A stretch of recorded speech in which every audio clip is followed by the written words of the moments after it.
and welcome to this educational video. So what do you do when you are sick? You go to a hospital and get yourself checked by a doctor. So what are the steps in this procedure? First, the doctor will do a thorough physical examination, take a look at your medical history, then order some tests so that the doctor can come to certain conclusions about the diagnosis. For you to undergo tests, you have to give some samples. Most commonly given sample by a patient is blood sample. Sometimes urine sample is given. In rare cases, the patients have to give a tissue sample for analysis. Sometimes a piece of your skin is given for testing. But did you know, for certain conditions, you have to give a piece of your muscle for doing analysis so that a proper diagnosis can be arrived. You want to know more about it? We have with us Dr. Gayatri, who is working as Professor of Neuropathology in NIMHANS, and she has been working in the field of muscle for the past 20-30 years. Namaste, Doctor. Namaste. And welcome to this program. So, I have heard of blood being tested, urine being tested, but this muscle and testing the muscle is a little new to me. In fact, and many people in the audience might also find it a new information. So, first of all, why do we need to study the muscle for diagnosis? A very good question that is, because not many of them will know that you have disorders of the skeletal muscle. Okay. So they're called as the neuromuscular disorders. Neuromuscular, okay. Yeah. Disorders, okay. So you have the primary disorders and then you have the secondary disorders. Okay. So the primary disorder is where the muscle per se is involved. Okay. Whereas the secondary disorders are not because of the primary muscle being involved, but it could be because of the central nervous system that is being affected initially, Okay. like the upper and the lower motor neurons or the peripheral nerves. Okay. And then you have also the neuromuscular junction disorders. Okay. So these are the three different forms of muscle disorders. They are called as the neuromuscular disorders. Okay, So okay. the primary, which is called the myopathies, Okay. the secondary ones because of abnormalities either in the upper or the lower motor neurons or the peripheral nerves resulting in a muscle disorder.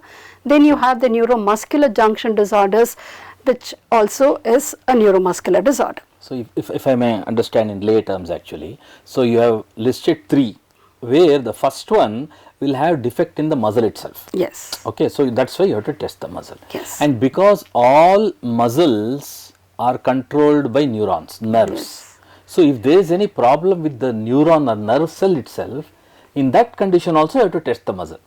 And sometimes it so happens that the connection between the nerve and the muscle is defective. So that's when you have to, that's the third one. That's when you have to test the muscle. Sorry, I'm just trying to understand in simple terms. Yes. Okay. So when a patient comes to the clinic to a neuro center like ours, Okay. so what does the clinician do? So first of all, it is a clinical examination. Like any other disease, you have to do clinical examination. This is called as head to toe examination, because it can be any of the muscles that can be affected. It can be the head and neck muscles, it can be the trunk muscles, Correct. or it can be the limb muscles that can be affected. So a head to toe examination, first of all, clinical examination. And you have certain pointers where it can lead to that it is a neuromuscular disorder. Okay. So one example is the involvement of the eye muscle. So there are some patients where the eyelids are weak and then they have a drooping of eyelids.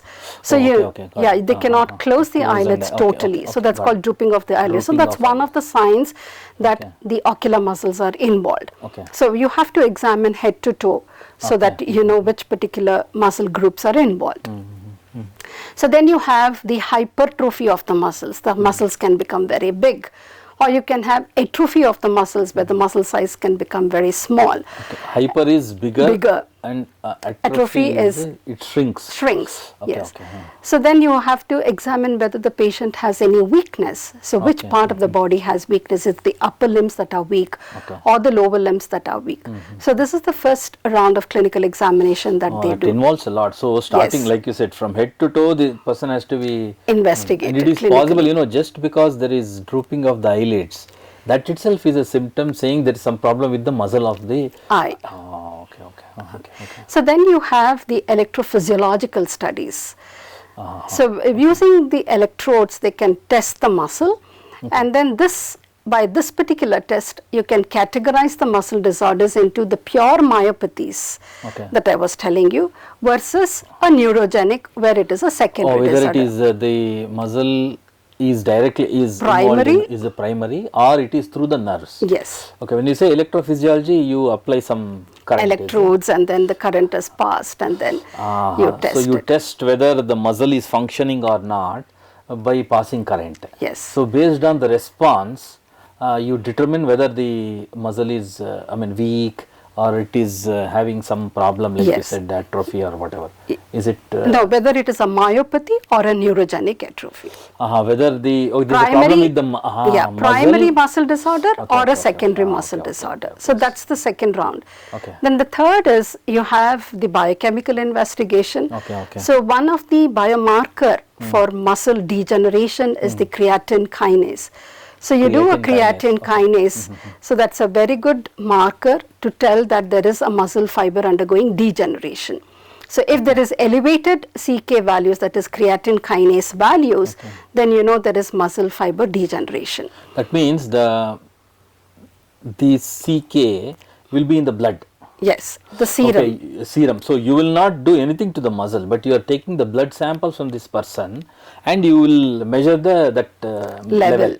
If it is higher, that means there is some problem with the. Yes, it will indirectly tell you that the muscle fibers are undergoing degeneration. Degeneration. Okay, okay. So after having this baseline investigations, then you go in for a muscle biopsy. Biopsy. So what do you mean by this muscle biopsy? It is a small fragment of the muscle, that is the involved muscle, that will be taken out and then will be subjected to various investigations. Okay, so it's pretty elaborate clinical Yes. examination followed by electrophysiological examination, then the biochemistry.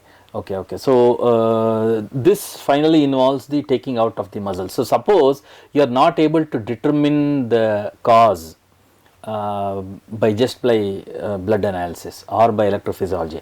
At that time you take biopsy, or it is biopsy done for all time? It is one of the investigative procedures. Okay. So but not all of them need biopsies. Okay. So if you know that it is a myopathy, or if you know it is because a secondary cause, then you definitely will have to go in for a muscle biopsy. Okay, okay. So that is when the muscle biopsy is done. Biopsies. Thank you for giving information about why muscle testing is required and what are the different kinds of diseases that require examination of the muscle. Thank you. Namaste.